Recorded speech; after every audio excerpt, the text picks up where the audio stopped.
I always feel a bit dull and sluggish at this time of year. Luckily for me, it coincides with the peaches, plums and nectarine season in South Africa. These really give you a healthy glow. So I've thought of a dish using plums, ginger and pork.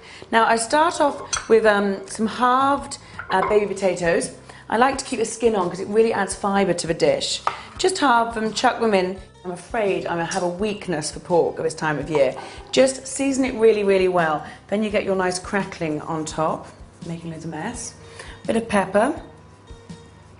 And do it over the potatoes so that excess seasoning goes into the tray.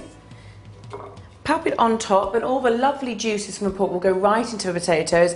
And then add a few cloves of garlic. I keep the skin on as well because it really doesn't matter. Then pop it in the oven for about 60 minutes. So now this is my favourite part. This is a really zingy, strong plum compote. And the kind of zingy compote really cuts through the fattiness of the pork. I absolutely love it. Now when looking for kind of plums, there's three main colour kind of types. There's purple, red and yellow.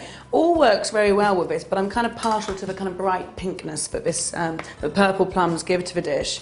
So just cut them in half and then cut them into kind of rough dice. It's quite a rustic winter dish, so it doesn't need to be too formal or too difficult to make. So I've added ginger to this, mainly because I think it really adds warmth to the dish, but also actually if you are thinking about kind of looking good and feeling good, ginger is great as a kind of immune system booster. So just chop it up. You can grate it also if you want, but I quite like the kind of almost textural aspect of it. And I've also added a bit of shallot for another savoury aspect and keeping with a kind of chutney feel to it. Got my plum, ginger and shallot. All I need now is some cider vinegar and lots of nice brown sugar. Now to make the compote. Pop your plums straight in a saucepan. This is such a beautiful colour. These plums just make the dish really. They really make it a vibrant dish. And it kind of is a dish that will cheer you up on a cold winter's day. Pop in the shallots. Give it a bit of stir to distribute it all evenly. And then we simply just add the vinegar and the sugar. I love that brown sugar as well because it gives it that kind of caramelised flavour as opposed to just sweetness. So mix it all up. Cook it a little bit with the lid off, so you get rid of all the kind of extreme vinegary flavours, and then put the lid on and cook it for about 20 minutes. So just before your pork is ready, you can cook your cabbage. Really want to cook it last minute. We don't always kind of school dinner cabbage smells going through your house, which I think all put us off the cabbage for life. Right, I'm going to add a bit of olive oil. You can use butter, whatever takes your fancy.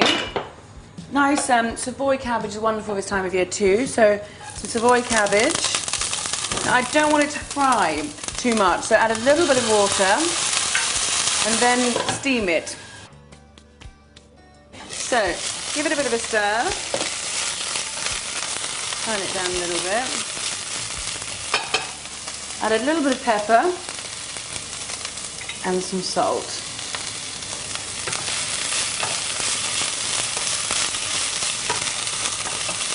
And that is literally that. So we're going to get the pork out of the oven now and plate it all up.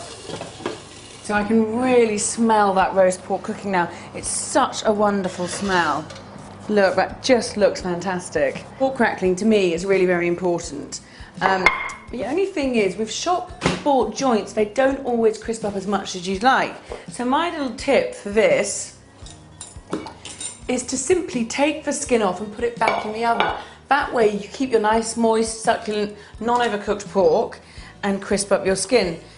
So, it's a bit fiddly, but cut the string off. Now then just take your knife and secure it on the board carefully so you don't cut yourself. And then run the knife round between the skin and the flesh. So now the pork needs to rest for 20 minutes anyway, so that can go back in the oven and crisp right up. So let's just get these potatoes out as well. These look so, so good. pour all the lovely juices out there as well. Don't lose any flavour. Pour that back over the pork. It really is yummy. Then pop the crackling back in, and that goes back in the oven just while you're waiting for that to rest.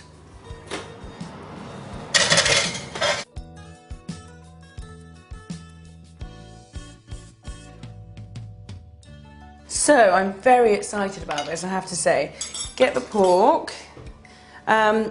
I like to serve it all on a big platter, but we're gonna do a nice little plated version here. Pop some of the lovely potatoes on the plate. Some cabbage. And the pork on top. Then this is the colourful kind of antioxidant booster to finish the dish off. Just pile a bit of the compote on top and spoon around some of the juices. It really is a pretty dish. And there we have the roast pork with plum and ginger compote. Now don't forget, at this time of year though, South Africa also has some amazing peaches and nectarines, and they are all ethically and environmentally produced.